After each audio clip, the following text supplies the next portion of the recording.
Hi hello నమస్తే welcome to 100 TV. వివాదాల care of గా మారుతున్నటువంటి టాలీవుడ్ లో ఇప్పుడు మరొక కొత్త వివాదం, అది కూడా భారీ చిత్రానికి అలాగే పెద్ద హీరో అయినటువంటి బాలకృష్ణ గారు. నందమూరి నట సార్వభౌమ ఎన్టీఆర్ గారి తర్వాత ఆ నటనని, ఆ వైభవాన్ని పుణికిపుచ్చుకొని సారథిగా ఆ తరాన్ని ముందుకు తీసుకెళ్తున్నటువంటి బాలకృష్ణ గారు, ప్రస్తుతం బాలకృష్ణ గారు నటిస్తున్నటువంటి డాకు మహారాజ్ సినిమాలో ఆయన వేసినటువంటి స్టెప్స్కి గాను ప్రస్తుతం అనేక తీవ్రమైనటువంటి విమర్శనాస్త్రాలను ఎదుర్కోవాల్సిన పరిస్థితి అయితే నెలకొంటూ ఉన్నది. అయితే ఎవరి తప్పు అనే దానికన్నా ఆయన ఈ వయసులో, లేకపోతే ఆ కొరియోగ్రాఫర్ తప్పో, లేకపోతే ఆ అమ్మాయి తప్ప, రకరకాల కోణాలు మనకు వినిపిస్తున్నాయి. అయితే దాని గురించి కొంచెం క్లియర్గా మాట్లాడడానికి మనతో సినీ జర్నలిస్ట్ జగదేవ్ గారు ఉన్నారు. సార్తో మాట్లాడే విషయాన్ని తెలుసుకున్నాం. నమస్తే అండి. నమస్తే. సో ప్రస్తుతం డాకు మహారాజ్లో నిన్న రిలీజ్ అయినటువంటి కొన్ని గ్లిమ్స్ అనుకోవచ్చు, లేకపోతే కొంచెం ఒక డ్యాన్స్ స్టెప్స్ ఏవైతే ఉన్నాయో ఆ స్టెప్స్లో కొరియోగ్రాఫర్ తప్పు అంటున్నారు, లేకపోతే అమ్మాయి తప్పు అంటున్నారు, లేకపోతే బాలకృష్ణ గారు లాంటి పెద్ద హీరో కుటుంబ విలువలతో ఆ నేపథ్యంలో వస్తున్నటువంటి తరానికి విలువలు నేర్పాల్సింది నెక్స్ట్ రాబోయే ఆయన కుమారుడు కూడా రాబోతున్నాడు. ఇలాంటి టైంలో ఇలాంటి అనుచిత స్టెప్స్ అనొచ్చు అంటే ఆయనకి నార్మల్గా చిన్న చూపా, లేకపోతే అది కథను బట్టి అలా చేయాల్సి వచ్చిందా? మీరే కాదండి, సోకాల్డ్ సోషల్ మీడియాలో డిజిటల్ ఛానల్స్లో ఉన్న అందరూ కూడా ఇదే ప్రశ్న నిన్న ఉదయం నుంచి నలుగుతూనే ఉంది. ఏంటి ఆ స్టెప్స్? అదే శేఖర్ మాస్టర్ లాంటి కొరియోగ్రఫీ దిగ్గజం ఇట్లాంటి కంపోజ్ చేయడం ఏంటి? ఏ షో చూసినా జడ్జిగా ఉండి బిజీగా ఉండి ప్రతి సినిమాలో కూడా కంపల్సరీగా ఒక సాంగ్ ఆయన కోసం డెడికేట్ చేసే శేఖర్ మాస్టర్ కంపోజ్ చేయాల్సిన స్టెప్స్ ఏనా ఇవి? బాలయ్య బాబు ఆ వయసుకి ఆ అమ్మాయితో ఆ స్టెప్స్ ఏంటి, ఆ యాంగిల్స్ ఏంటి, అబ్బా ఇట్లా ఏదో పెట్టారని రకరకాల విమర్శలు ఎన్నట్టుండి చూస్తున్నాను. అసలు జనాలు ఎలా అయిపోయారంటే అదిగో పులంటే ఇదిగో తోక అనే రకాలు. వీడికి ఎవడు పులిని చూసుంటాడు, అదిగో పులంటే నాకు తోక కనబడిందిరా అంటాడు. అది దాని తోక లేకపోతే జింక తోక కూడా తెలియదు వాడికి. అంటే చెప్తున్నాను, అలా అయిపోయింది. ఏదో ఒకటి విమర్శ చేయాలి, కాంట్రవర్సీ చేయాలి, వ్యూస్ సంపాదించుకోవాలి, లేదంటే మనీ సంపాదించుకోవాలి, ఇదే అయిపోతుంది. నిన్న లిరికల్ వీడియో రిలీజ్ చేశారు. మొన్న నాకు సరిగ్గా గుర్తులేదు. నిన్న లిరికల్ వీడియోలో ఎంతసేపు స్టెప్స్ చూపిస్తారండి?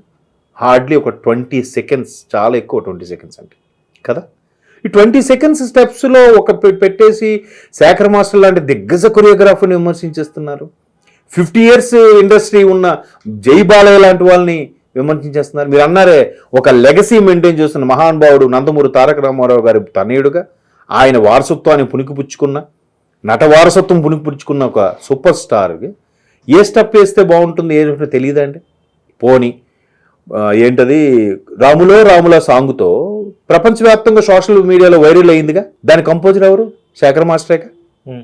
మరి ఆయనకి తెలియదా అండి? ఈరోజు బాలీవుడ్లో కూడా కొన్ని సినిమాలకి కంపోజ్ చేస్తున్న రేంజ్కి వెళ్ళిపోయాడు ఆయన. ఇప్పుడు ఇక్కడ డాన్స్ గురించి లేకపోతే ఆయన టాలెంట్ గురించి కన్నా అక్కడ వేసినటువంటి స్టెప్స్ అసభ్యకరంగా ఉన్నాయి. అక్కడికి వస్తున్నా. అసభ్యంగా నేను అదే అంటున్నా. ఎంతసేపు స్టెప్స్ లో నెక్స్ట్ అవి ట్రైలర్ కోసం కట్ చేసినవి, లిరికల్ కోసం కట్ చేసినవి నిజంగా అందులో సాంగ్ లో ఉంటుందా, ఉండదా? లేదంటే కెమెరా ఫ్రేమ్ ఒక ఫ్రేమ్స్ లో తీసి అలా పెట్టారా? అటువైపు ఫ్రేమ్ లో చూస్తే వేరేలాగా అనిపిస్తుందా? ఇవన్నీ మనకు తెలియదు. అందరూ విమర్శిస్తున్నారు. ఏంటి బాలయ్య ఇప్పుడు జై బాలయ్య అనే సాంగ్ ఏదో ఉంది అఖండలో. అందులో చూడండి, బాలుతో ఇలా కొడితే తిరిగి రావడం, ఆ అమ్మాయి బొడ్డుకు తగిలి తిరిగి వస్తుంది. ఇంకో దగ్గర బ్లేజరు ఇట్లా అనుకుంటే బ్లేజరు వెనక్కి వెళ్ళిపోతే ఇంకో బ్లేజర్ వస్తూ ఉంటుంది. ఇట్లా చాలా స్టెప్స్ ఉన్నాయి. మొదట్లో కూడా ఏంటి ఇలాంటి స్టెప్స్ అనే వాళ్ళు చాలా మంది ఉన్నారు. ఒకవేళ సినిమా పరంగానే కథని బట్టి అలా చేయాల్సిన ప్రాముఖ్యత ఉండి చేశారంటే అది ఎవరు తప్పు కాదు. ఎందుకంటే అది తర్వాత సెన్సార్ చూసుకుంటే ఎంతవరకు కరెక్ట్ లేదని తర్వాత విషయం. కానీ ఆయన గతంలో కూడా పర్సనల్గా మాట్లాడినప్పుడు కూడా మహిళల గురించి ఇలాగే మాట్లాడితే చాలా పెద్ద కాంట్రవర్సీ కూడా అయింది. ఒక స్టేజ్ పైన ఒక లేడీని అదే తర్వాత పటాయించామా, వేసామా, వదిలేసామా అయ్యాలి, డాష్ అన్న చెయ్యాలి అన్నట్టు మాట్లాడారు. తర్వాత ఇవన్నీ కూడా ఈ రోజు ఈ స్టెప్స్ చూసిన తర్వాత మళ్ళీ ఆ పాత వాటికి ఊతమిస్తున్నాయి. ఆయన ప్రవర్తన ఇంతేనా అన్న ఆ క్వశ్చన్ ఆ ధోరణిలోకి వెళ్తుందేమో, అలా చూడొచ్చు కదా.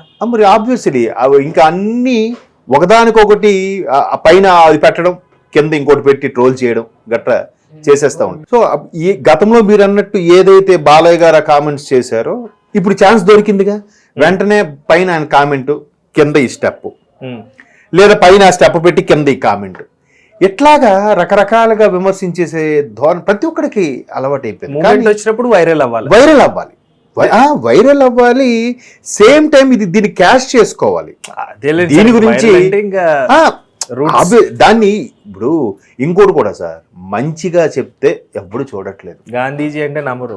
గాంధీజీ కాదు, గాడ్సే దేవుడు. ఎగ్జాక్ట్లీ పూరి జగన్నాథ్ గారు డైలాగు రాసినట్టుగా పోకిరిలో, గాంధీ సినిమా 100 రోజులు ఆడదు, కడప కింగ్ అని తీస్తంట 100 days 200 centers, తిన్నామా పడుకున్నామా తెల్లారిందా అని అంటారు చూసారా.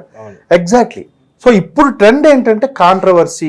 ఇప్పుడు ఈవెన్ ఏ టీవీ ఛానల్లో చూసినా ప్రోమోస్ ఎలా కట్ చేస్తా తెలుసా, నువ్వు ఎందుకు అసలు ఛానల్కి వచ్చావంటే వెంటనే ముఖం మీద ఫ్రీజ్ చేయడం, బ్యాక్గ్రౌండ్ స్కోర్ మార్చడం, వాళ్ళు ఏడుస్తున్నట్టుగా కర్చీఫ్లో తుడుచుకోవడం, వెంటనే అది అరే ఏంటి ఏడ్చింది, యాంకర్ ఏడ్చింది ఏంటి, హైపరాది ఏమన్నాడు, సుమా గారు ఏంటి మైక్ పట్టుకొని డల్ అయిపోయారు, ఇట్లా అన్నీ పెట్టి ప్రోమోలు వేసుకొని తీరా అక్కడ చూస్తే అక్కడ ఏమీ ఉండదు. నిన్న ఎందుకండి పెద్ద ఎగ్జాంపుల్, కాంట్రవర్సీ లేదు, టాపిక్ లేదు, మాట అనుకునేది లేదు, తిట్టుకునేది లేదు, ఏమీ లేదు, ఒక ట్వీట్ కూడా లేదు. ఏంటి నిన్న మహేష్ బాబు గారి సినిమా సెట్స్ పైకి వస్తుంది, కృష్ణ గారు ఆస్తి ఎంత, మహేష్ బాబు గారు ఆస్తి ఎంత, నరేష్ గారు ఆస్తి ఎంత మొదలు పెట్టింది. అంటే అక్కడ మహేష్ బాబు గారు రాజమౌళి సినిమా ఇంటర్నేషనల్ లెవెల్లో చేస్తున్నారు కాబట్టి ఈయనకి ఎంత ఆస్తుంది, ఎన్ని వేల కోట్లు ఉన్నాయి. నిన్న మనమే కదా మాట్లాడాం టాపిక్ అది. అంటే అదేంటో అంటారులేండి, టైం వచ్చినప్పుడే సుబ్బి మ్యారేజ్, ఎంకీసి డెత్ యానివర్సరీ అని ఏదో చిరంజీవి గారు సామాన్లు చెప్తారులేండి, ఎంకీ చావు సుబ్బి పెళ్లికి వచ్చినట్టు ఏదో అని.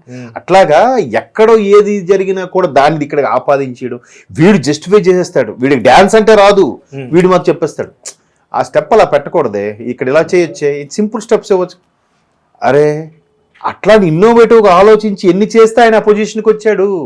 ఒక సూపర్ స్టార్ బాలయ్యతో సినిమా కంపోజ్ చేసే దీనికి శేఖర్ మాస్టర్కి ఇచ్చారంటే నీకు నాకు ఎందుకు ఇవ్వరబ్బా, స్టేజ్ షోలు చేసుకున్నారు మనకి, సో ఆయనకి ఎందుకు ఇచ్చారు. సో ఇప్పుడు బాలకృష్ణ గారికి ఉన్న ఆ లెగసీ, ఆ డిఫరెంట్ యునిక్ స్టైల్ ఏదైతే ఉందో దాన్ని చూపించడానికి ఇప్పుడు ఆ స్టెప్ అంటారా? స్టెప్ ఖచ్చితంగా. మనం పూర్తి వీడియో చూసి సినిమాలో చూసి అప్పుడు మీరు చేయండి. ఇప్పుడు తప్పు అంటారా రైట్ అంటారా? సరే 20 seconds ఆ మొక్క చూశాను, అక్కడ నాకేం అంటే వ్యంగ్యంగా మీరు ఆల్రెడీ చెప్పారు కాబట్టి ఇంకా అదే కోణంలో కనిపిస్తుంది. బాలయ్య ఫ్యాన్స్ గా చెప్తున్నారా లేకపోతే బాలయ్య ఫ్యాన్ చిరంజీవి ఫ్యాన్ కాదండి? మరి ఇంతమంది విమర్శించిన తర్వాత కూడా మీకు మంచిగా అనిపిస్తుంది? అన్ని జనరల్ గా నాకు ఇండస్ట్రీ అంటే నచ్చదండి.